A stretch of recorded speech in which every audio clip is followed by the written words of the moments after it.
L'élection organisée à temps et donc pas de successeur à Joseph Kabila. Et du coup, c'était plutôt attendu, le président en RDC se maintient au-delà de la fin de son mandat. Et comme si de rien n'était, il a même nommé un nouveau gouvernement. L'opposant historique Étienne Tshisekedi appelle à la résistance pacifique, alors qu'il y a eu entre 9 et 11 morts dans les violences aujourd'hui. Julien Metzer, Francis Mokoko, Julie Jolivet. Une nouvelle journée ville morte dans la capitale. Une occasion à ne pas manquer pour certains jeunes Quinois qui organisent des parties de foot en pleine rue. Mais d'un quartier à l'autre, la situation devient plus volatile. Des affrontements qui se multiplient entre forces de sécurité qui quadrillent la ville et groupes de jeunes venus manifester leur mécontentement.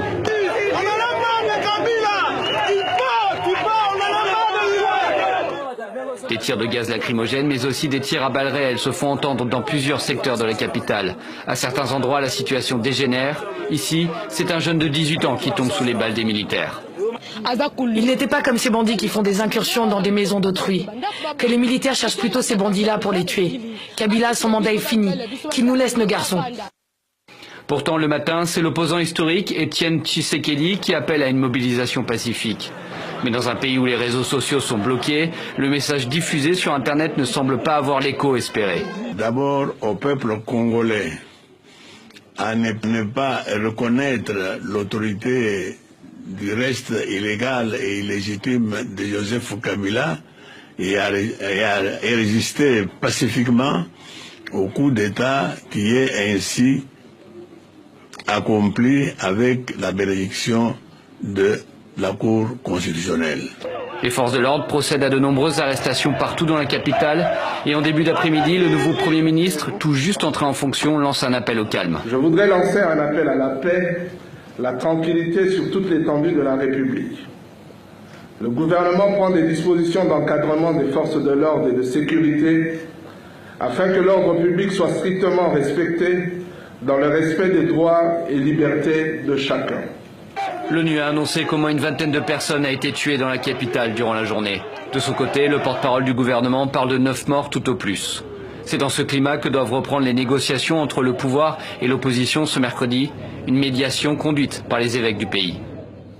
Et ce climat, on en parle, ce climat en RDC, on en parle avec Francis Kalombo, qui est avec nous sur ce plateau. Bonsoir, monsieur le député.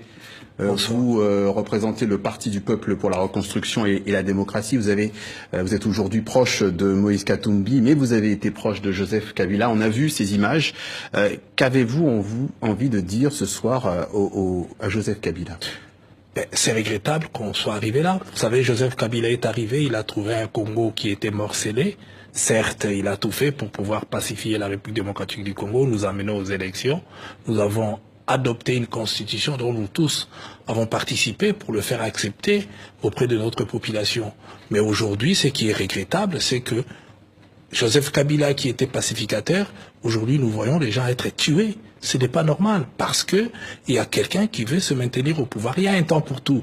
Moi, je crois qu'aujourd'hui, ce qui se passe en République démocratique du Congo, c'est désolant de constater que le président de la République, ne voulant pas organiser des élections par une mauvaise volonté, eh ben, il veut maintenant rester sans faire des élections au Congo, rester président à vie ou faire des élections où il sera candidat et se maintenir au pouvoir. Il y a un temps pour tout dans la vie et je pense qu'il peut se concentrer à autre chose plutôt qu'à rester président de la République, ce qui est déplorable. Aujourd'hui, vous voyez vous-même que la population est déterminée. On a montré des images de Kinshasa, mais Lubumbashi aujourd'hui est KO. Je crois que la population est sortie alors que c'était militarisé, mais les gens ont défié l'autorité. Et aujourd'hui où je vous parle, il y a maintenant les policiers et les militaires qui refusent de tirer sur la population. Parce que dans la population, il y a le leur aussi parmi les gens qu'ils tuent. Puisqu'ils viennent, ils sont pas armés. C'est des gens qui viennent sans armes, sans rien. Ils manifestent parce qu'ils doivent s'exprimer. On leur interdit de s'exprimer. Et aujourd'hui, conséquence, il y a beaucoup de morts. Et ce qui est regrettable, et d'ailleurs, même des blessés qu'on a amenés dans des hôpitaux, on a été les chercher dans les hôpitaux. Et aujourd'hui, on sait pas où on les a amenés, les familles nous appellent, ils sont des gens qui ont disparu. Politiquement, on voit que finalement la manœuvre, c'est plutôt de lancer un nouveau gouvernement. Qu'est-ce que ça vous a inspiré, cette annonce écoutez, c'est un mort-né. Voilà un gouvernement de 67 ministres, alors que avec 4 milliards de dollars comme budget, alors qu'on avait un gouvernement de 37 ministres avec 9 milliards matata 1. Donc vous voyez vous-même que ça c'est de la provocation. Je crois que aujourd'hui il faut être conscient que les caisses de l'État sont vides et le peu de moyens même qu'on donne à la CENI pour organiser les élections sont détournés. Ça a été démontré, personne n'a démenti. Le phénomène avec le petit-fils de Lumumba qui a dénoncé, et nous voyons Bloomberg en train de dénoncer comment la richesse de la République démocratique du Congo est pillée. Pas de procédure, personne n'en parle. Comment on s'en sort? Mais je crois que la population le dise. Ils demandent le départ du président de la République. Et maintenant, ils seront dans la rue aussi longtemps qu'il restera président de la République.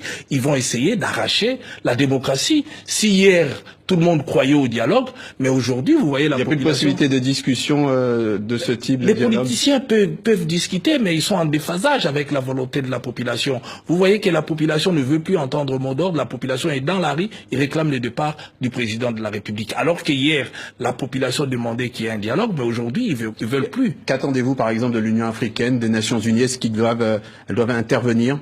Je pense que les Nations unies a donné une position que nous encourageons, c'est-à-dire les négociations avec la CENCO. Mais vous devez retenir une chose. Ça, c'est nous, en tant que politiciens, en tant que responsables. Mais la population qui est majoritaire vous disent absolument, ils veulent que le départ du président et les restes après. Donc, maintenant, ceux qui induisent le chef en erreur, ceux qui l'encouragent sur ces chemins d'affrontement avec la population, puisqu'aujourd'hui, c'est lui qui s'affronte avec la population. Et les militaires aujourd'hui, c'est qui est encourageant, et certains policiers commencent à ne plus respecter cet ordre. Et nous en félicitons. Merci Francis Kalombo. Je rappelle que vous êtes député à RDC. Merci à vous. Et pour aller plus loin, je vous renvoie à notre page Facebook. Quelle stratégie pour demain en RDC? C'est le débat de notre séquence, on en parle. Continuez de poster vos messages et vos arguments. La synthèse est prévue demain, mercredi, avec Lise-Laure Etia.